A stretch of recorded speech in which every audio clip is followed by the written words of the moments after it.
नमस्कार, आदाब, स्वागत है आपका। मैं हूं आपके साथ आसिफ खान। क्या किसानों के विरोध प्रदर्शन का गुस्सा योगी सरकार को भुगतना पड़ सकता है? क्योंकि 2022 में विधानसभा चुनाव होगा और बहुत बड़ी तादाद में किसान केंद्र सरकार के खिलाफ हैं, बीजेपी के खिलाफ हैं, और जहां जहां राज्य में बीजेपी की सरकार है उनके खिलाफ विरोध प्रदर्शन कर रहे हैं। तो क्या 2022 में जो विधानसभा चुनाव होगा उसमें खामियाजा योगी सरकार को भुगतना पड़ सकता है अगर किसान और केंद्र सरकार के बीच में सहमति नहीं बनी? क्योंकि राकेश टिकैत ने ऐलान कर दिया है। भारतीय किसान यूनियन के राष्ट्रीय प्रवक्ता राकेश टिकैत ने कहा कि हम जिस हिसाब से जिस तरह दिल्ली का घेराव कर रहे हैं, केंद्र सरकार के ऊपर दबाव बना रहे हैं, उसी तरह पर लखनऊ को भी घेरेंगे। यानी कि उत्तर प्रदेश की राजधानी लखनऊ का भी घेराव करने के लिए जा रहे हैं किसान। और अगर ऐसा हुआ तो राज्य सरकार और फिर किसान आमने सामने होंगे।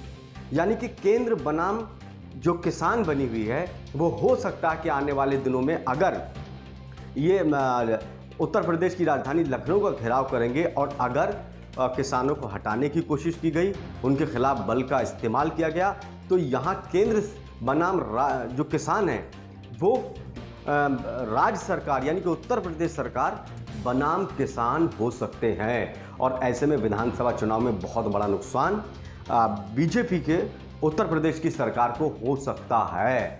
योगी आदित्यनाथ, क्योंकि उन्होंने लगातार कह रहे थे कि जो कृषि कानून है, जो केंद्र ने कानून बनाए हैं, वो किसानों के हित में बनाए हैं, किसानों के लिए फ़ायदे में बनाए। यानी कि 3 कृषि कानूनों का योगी आदित्यनाथ भी समर्थन कर रहे थे।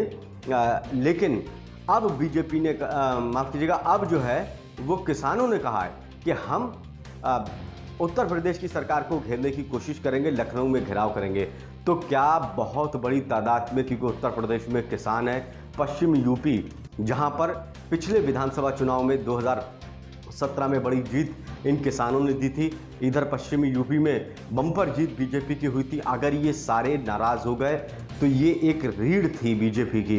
तो क्या अगर यहाँ की नाराज़गी अगर बीजेपी के ऊपर निकलती है तो सीधा क्या योगी आदित्यनाथ को इसका खामियाजा भुगतना पड़ सकता है?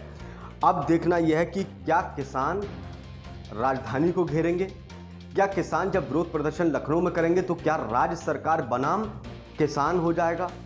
क्या राज्य सरकार बनाम भारतीय किसान यूनियन होगा?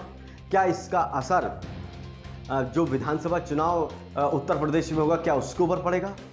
क्या केंद्र बनाम जो किसान है क्या वो उत्तर प्रदेश बनाम किसान होने जा रही है? क्या राकेश टिकैत को लग रहा है कि जहां पर बीजेपी की सरकारें हैं उनके ऊपर भी दबाव बनाने की ज़रूरत है?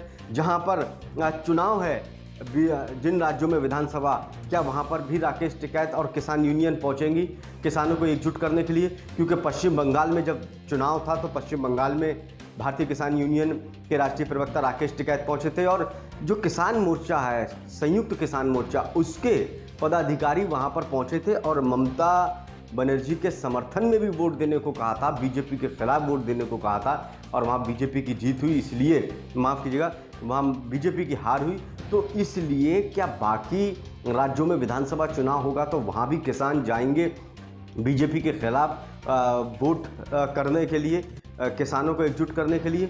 तो क्या अब उत्तर प्रदेश में बहुत बड़ी दिक्कतें बढ़ सकती हैं?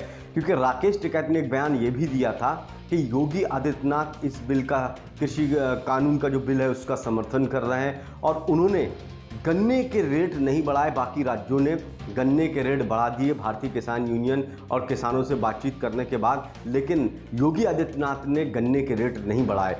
तो क्या अब किसान मोर्चा खोलने जा रहे हैं उत्तर प्रदेश की सरकार, उत्तर प्रदेश की बीजेपी के खिलाफ? तो क्या ऐसे में बहुत बड़ा खामियाजा जो उत्तर प्रदेश की सरकार को भुगतना पड़ सकता है केंद्र की योजनाओं के चलते? अब देखना कि आने वाले दिनों में क्या कुछ होता है लखनऊ में जब किसान वहां पर पहुंचेंगे। नमस्कार।